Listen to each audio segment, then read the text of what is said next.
उत्तर प्रदेश की राजनीति में लगभग हाशिए पर पहुंच चुकी मायावती एक बार फिर से खोई हुई जमीन और पुरानी जो चमक है वो लौटाने की कोशिश कर रही हैं। बीएसपी सुप्रीमो मायावती, जो कभी यूपी की सत्ता की कुर्सी पर 4 बार विराजमान हो चुकी हैं, अब 2027 के विधानसभा चुनाव को लेकर जोर शोर से तैयारी में जुट गई हैं।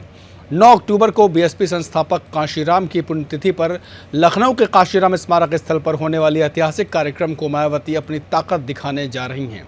राजधानी में 3 लाख की भीड़ जुटाकर बीएसपी राजनीतिक दलों को साफ संदेश देने की तैयारी में है कि उसे यूपी की राजनीति से खारिज नहीं किया जा सकता। एनडीए और इंडिया गठबंधन की तरह बीएसपी भी एक मजबूत विकल्प रहेगी। वहीं पार्टी सूत्रों के मुताबिक मायावती इस कार्यक्रम के जरिए 2027 के चुनावी रणनीति का औपचारिक आगाज करेंगे। इसीलिए 2007 की तर्ज पर सोशल इंजीनियरिंग की बिसात बिछाने की कवायद तेज हो गई है।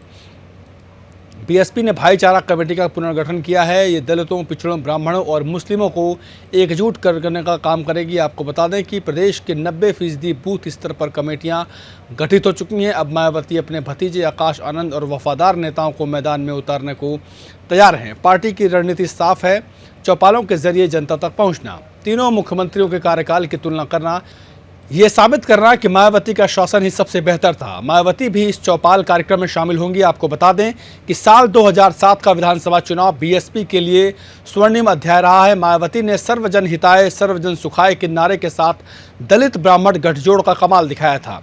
बीएसपी ने 206 सीटें जीती और पूर्ण बहुमत की सरकार बनाई थी। उस समय ब्राह्मण वोटर की मदद से पार्टी ने सवर्णों को भी अपनी गोद में लिया, लेकिन 2012 के बाद पार्टी का ग्राफ लगातार गिरता गया। 2017 में 19 सीटें, 22 में सिर्फ 1 सीट और 24 लोकसभा चुनाव में 2.06% वोट शेयर मिले। अब मायावती उसी फॉर्मूले को दोहराने को बेताब हैं। पार्टी के वरिष्ठ नेता सतीश चंद्र मिश्रा की सक्रियता इसका जीता जागता प्रमाण है। मिश्रा, जो बसपा के ब्राह्मण चेहरे हैं, फिर से ब्राह्मणों को जोड़ने की कवायद में जुट गए हैं। हाल ही में हुई एक बैठक में उन्होंने कहा था कि 2007 में ब्राह्मण भाइयों ने बसपा को समर्थन दिया था, वहीं एकजुटता फिर लानी होगी। वहीं मायावती ने भी पिछली बैठकों में जोर दिया कि ब्राह्मण, दलित, पिछड़े और मुस्लिमों का गठजोड़ ही बीएसपी की ताकत है। 2025 में बसपा ने एमबीसीएस यानी कि मोस्ट बैकवर्ड क्लासेस पर फोकस बढ़ाया है, क्योंकि दलित मुस्लिम समीकरण से ज़्यादा फायदा एमबीसीएस दलित गठजोड़ से होगा। यूपी में दलित 21%, ओबीसी 40% और मुस्लिम 19% हैं। अगर ये एकजुट हो जाएं तो बीजेपी और सपा का गणित बिगड़ सकता है। वहीं पार्टी सूत्र बताते हैं कि मायावती जल्द ही फील्ड में उतरेंगी। चौपालों के जरिए वो गांव-गांव तक पहुंचेंगी, लोगों को बताएंगी कि 2007 से 12 के उनके शासन में कानून का राज था, पुलिस प्रशासन निरंकुश नहीं था, कोई भेदभाव नहीं होता था। विकास के नाम पर ताजमहल, लोहिया आवास, ग्रेटर नोएडा एक्सप्रेसवे जैसे एक प्रोजेक्ट को गति दी थी। इसके उलट योगी सरकार पर वे अत्याचार और भेदभाव के आरोप लगाती रहेंगी। 2017 से 22 के सपा शासन को वे गुंडा राज बताकर निशाना बताएंगी। बीएसपी की सबसे बड़ी ताकत रही है भाईचारा कमेटी। 2007 में इन्हीं कमेटियों ने ओबीसी और दलितों को एक मंच पर लाकर चुनावी सफलता दिलाई थी। 2025 में भी बीएसपी ने उन्हें पुनर्जीवित किया है। प्रदेश अध्यक्ष विश्वनाथ पाल ने बताया कि भाईचारा कमेटियां अब बूथ स्तर तक मजबूत हो रहेंगी। हाल ही में लखनऊ में हुई पिछड़ा वर्ग भाईचारा कमेटी की बैठक में 9 अक्टूबर के कार्यक्रम को ऐतिहासिक बनाने का संकल्प लिया गया। ये कमेटियां पीडीए यानी कि पिछड़ा, दलित, अल्पसंख्यक फॉर्मूलों का जवाब देने के लिए बनाई गई हैं। सपा के अखिलेश यादव पीडीए पर जोर दे रहे हैं, लेकिन बसपा इसे सर्वजन से जोड़कर ब्राह्मणों को भी शामिल कर रही है। पार्टी ने 75 जिलों में कमेटियां गठित की हैं। ओबीसी, दलित और मुस्लिम नेताओं को जिम्मेदारी सौंपी गई है। दरअसल 2025 के पंचायत चुनाव को बीएसपी 2027 की सीढ़ी मान रही है। मायावती ने हालिया बैठक में निर्देश दिया कि सदस्यता अभियान तेज करें, गांव-गांव जाकर वोटर लिस्ट तैयार करें। बूथ कमेटियों का 90% गठन हो चुका है, बाकी 10% 9 अक्टूबर के बाद पूरा होगा।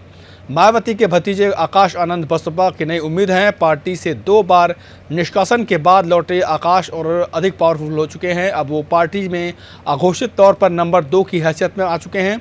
उन्हें मायावती ने पार्टी का नेशनल संयोजक बनाया है। बसपा में इस तरह का पद पहली बार बनाया गया है।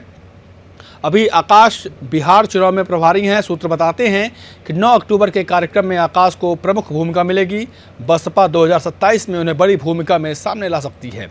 बसपा की कोशिश 2024 में पार्टी से दूर जा चुके अपने कोर जाटव वोटरों को एकजुट करने की है। इसके लिए आकाश को आगे किया जा रहा है। आकाश के जरिए पार्टी से दूर जा चुके दलित युवाओं को फिर से पार्टी से जोड़ना है। वहीं बीएसपी में ब्राह्मणों का प्रतिनिधित्व सतीश चंद्र मिश्रा ही करते रहेंगे। 2025 में उनकी सक्रियता बढ़ी है। 2007 की तर्ज पर जल्द ही उन्हें ब्राह्मण सम्मेलनों का आयोजन करने की जिम्मेदारी मिलने वाली है। 9 अक्टूबर का कार्यक्रम बसपा के लिए मील का पत्थर साबित होगा। कांशीराम स्मारक स्थल पर लाखों कार्यकर्ता जुटेंगे। इस मौके पर कार्यकर्ताओं को मायावती संबोधित भी करेंगी और 2027 मिशन लॉन्च करेंगी। आपको बता दें कि लखनऊ और आसपास के जिलों के कार्यकर्ता 9 अक्टूबर को ही सीधे कार्यक्रम स्थल पहुंचेंगे, लेकिन प्रदेश के अन्य जिलों के कार्यकर्ता 8 अक्टूबर को ही रामाबाई अंबेडकर मैदान में पहुंच जाएंगे। अगले दिन वहीं से वे कार्यक्रम स्थल पहुंचेंगे। अगले दिन कांशीराम स्मारक स्थल पर यह भीड़ पहुंचेगी। जाहिर सी बात है कि 1 लाख की क्षमता वाले मैदान में सभी को जगह नहीं मिलेगी। ऐसे में शहर की सड़कों पर बसपा का नीला झंडा कार्यकर्ता दिखाई देंगे। यही मायावती दिखाना भी चाहती हैं। वहीं एक खबर यह भी है कि बीएसपी कुछ बड़े नेताओं को भी पार्टी से जोड़ने की तैयारी में है। अब वो कौन है ये तो वक्त ही बताएगा, लेकिन बीएसपी अपनी पुरानी रंगत में लौटने की पूरी तैयारी में है। नमस्कार।